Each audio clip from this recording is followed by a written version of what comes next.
Yesterday we stopped at these lines when we have finished with each truth and the task to be accomplished with each truth. So here I highlighted there are 3 phases and 12 aspects. What does that mean? There are 3 phases for each of the truth. So 3 times 4 truth, and then it becomes the 12 aspects. What are the 3 phases again? The first one is the knowledge itself, the noble truth, let's say on the 4th noble truth. The knowledge of the noble truth of the way leading to the cessation of suffering, which is the path itself. Like this. And second, the second phase, the development of the truth. And the last phase, the completion of the truth, the completion of the task. Let's continue reading. So long, monks, as my knowledge and vision of these 4 noble truths, as they really are in their 3 phases and 12 aspects, was not thoroughly purified in this way, I did not claim to have awakened to the unsurpassed perfect enlightenment in this world, with its devas, maras, brahma, in this population with its ascetics and brahmins. It's devas and humans, that with my knowledge and vision of these 4 noble truths, as they really are, in the 3 phases and 12 aspects, was thoroughly purified. In this way, then I claim to have awakened to the unsurpassed perfect enlightenment in this world with its devas, mara, and brahma. In this population with its ascetic and brahmins, its devas and humans, the knowledge and vision arose in me. Unshakable is the liberation of my mind. This is my last birth. Now there is no more renewed existence. This is the stock formula for liberation. So someday, when this knowledge and vision arise in you, you can recite the same formula. Unshakable is the liberation of my mind. This is my last breath. Now there's no more renewed existence. Footnotes number 35. The 3 phases, Tipariwata, are the knowledge of each truth, the knowledge of the task to be achieved regarding that truth, and the third one, the knowledge that this task has been completed. The 12 modes, Dwadasakara, are obtained by applying the 3 phases to the 4 truths. Okay. But I feel like Bhikkhu Bodhi explained this in the previous footnotes. So let's take a look again. What is the difference?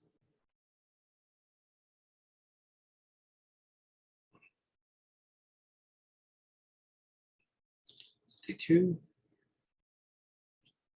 Okay, so here Bhikkhu Bodhi explains one by one. The first section reveals the knowledge of the truth itself. And this one,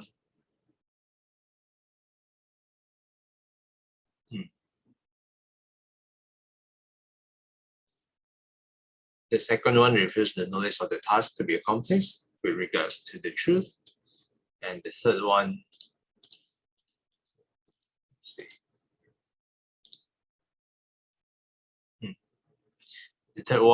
the knowledge of the completion of the task, appropriate to that truth.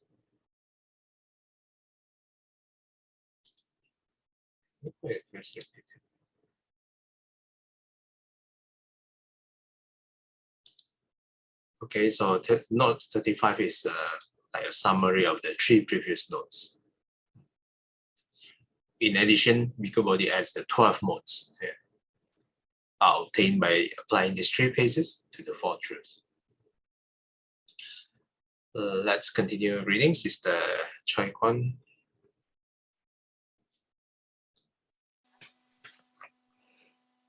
This is what the Blessed One said. Elated, the monks of the group of 5 delighted in the Blessed One's statement. And while this discourse was being spoken, there arose in the Venerable Kondanya the dust-free, stainless vision of the Dhamma. Whatever is subject to origination is all subject to cessation. And when the wheel of the Dhamma had been set in motion by the Blessed One, the earth-dwelling Devas raised a cry. At Varanasi, in the deer park at Isipatana, this unsurpassed wheel of the Dhamma has been set in motion by the Blessed One, which cannot be stopped by any ascetic or Brahmin or Deva or Mara or Brahma or by anyone in the world.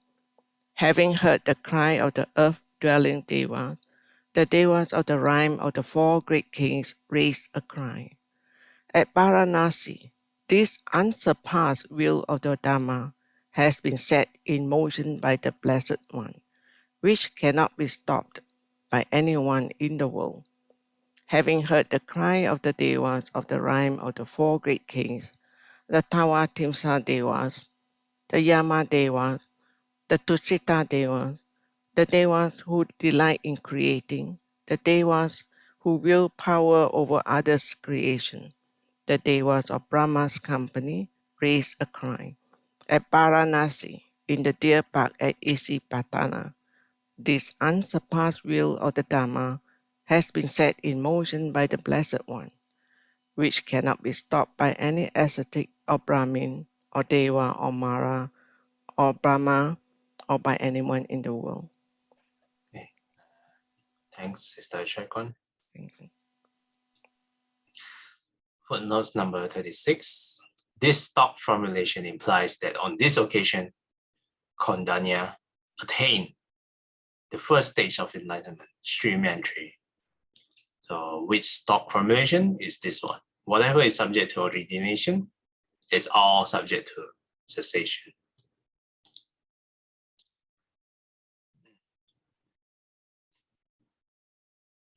So some similar lines were spoken to Venerable Sariputta, and that's when Venerable Sariputta also gained the vision of the Dhamma. Footnotes number 37.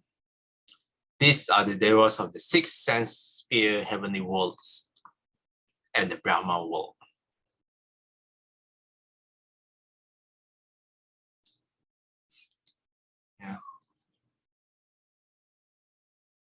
Yeah, all this devas mentioned.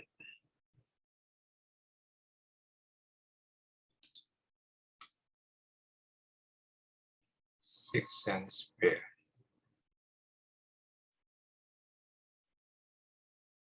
Okay. So if we count, there's the devas of the realm of the 4 great kings, the first one, Tawatimsa devas, second one, Yama, Tusita, devas who delight in creating, and devas who wield power over others' creation. In total, there are 6, with addition of the devas of Brahma company. Yeah, so there will be 7. That's what this footnotes means. These are the devas of the 6th sense sphere, heavenly worlds, and plus the Brahma world. Okay, next paragraph, Sister Xinghui, would you like to read? Thus, at that moment, at that instant, at that second, the cry spread as far as the Brahma world, and this 10,000-fold world system shook, quaked, and trembled, and an immeasurable great radiance surpassing the divine majesty of the Devas appeared in the world. Then the Blessed One uttered this inspired utterance. Kondanya is indeed understood.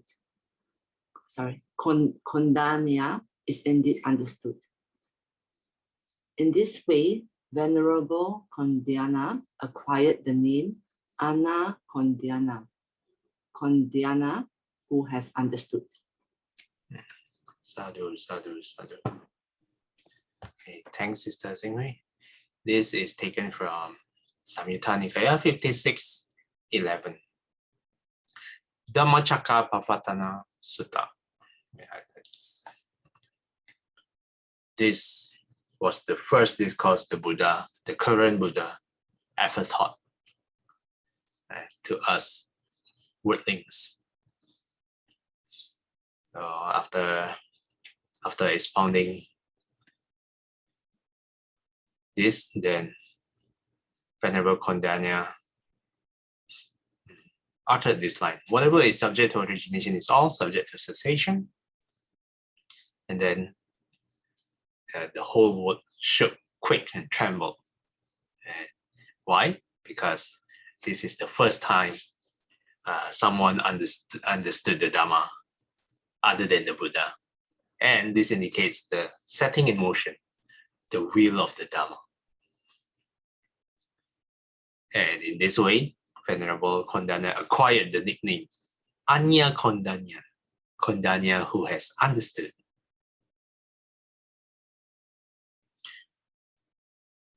That also concludes our second chapter.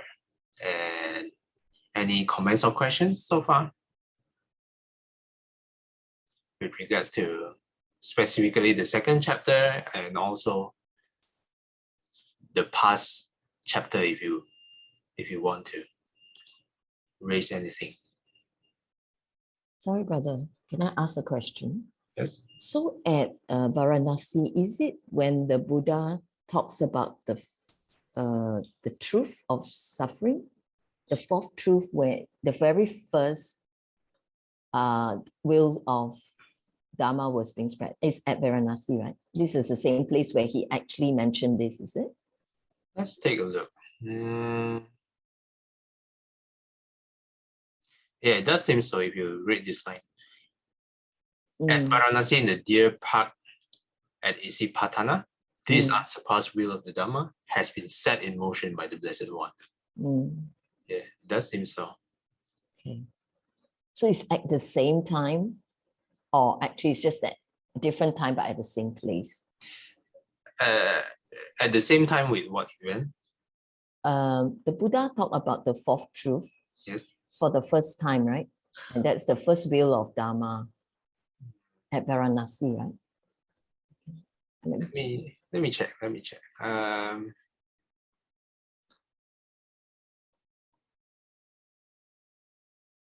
Yeah, it does seem okay. Even at the start of the sutta, the Blessed One was dwelling at the Varanasi in the deer park at Isipatana. That's the opening of the sutta. And yeah, here the Blessed One give the discourses to the monks. Firstly, the Buddha started with the two extremes, and then the Buddha continued until explaining the Four Noble Truths. It does seem like it is the first time the Buddha expounded this. Yeah, and at the same place. Yeah.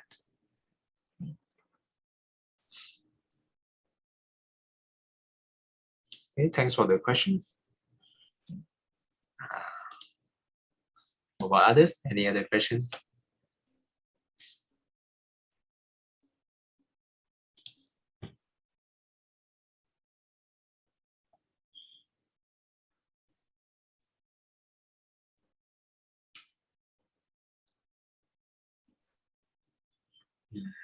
So when they talk about the three aspects and the four truths, so the three aspects is saying that while you are understanding each truth, in order to complete the study of each truth, we need to ensure these three aspects are being completed. Is it? Well, it does feel like it is in stages. So, well, without knowing the truth, how are you going to develop the truth? Yeah. So knowing the truth is the first stage. And secondly is to develop, to practice the truth. And the third one is practice until you realize the truth completely. Yeah, so it occurs in stages, I think. So that's what he meant, right? He said that if you really know the fourth truth, you must have these three, also understood the three aspects of each of these truths, right? Then it is a complete study of each truth. Yeah, That's I think why he said 12 aspects, isn't it? yes, yes. I think the complete realization of the truth will involve these three stages. Yeah. Mm-hmm. I think all of us have read the truth before, so at least we have knowledge of the truth. Mm-hmm. But I don't think we have completed The practice of the truth. Yeah, exactly. Yeah. And then finally, is to complete the practice of the truth. Yes, exactly. That's what he meant, right? Yes. Because we will know how to develop, but we just practice lah. Well, I assume. I mean, we are probably in development, but the progress for each of us is different. Maybe I'm at 1%. Saikian is already at what, 99? Understand. But my point is, each of us is at different stages of developing the truth. So, how far have we developed, or do we ourselves would know? That's a good question. Thanks for raising it. How about others?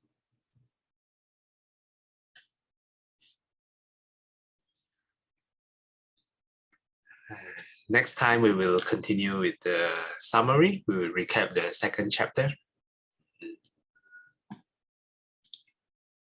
But for now, let's do a dedication. 愿消三障诸烦恼，愿得智慧真明了。普愿罪障悉消除，世世常行菩萨道。阿弥陀佛。Till we meet again, may we be guided by the Buddha, Dhamma, and the Sangha. Sadhu, sadhu, sadhu. Have a restful Sunday ahead. Thanks, everyone. I'll see you guys next time. Thank you. Bye-bye. Thank you, brother. Thank you, everybody. Thank Bye. you.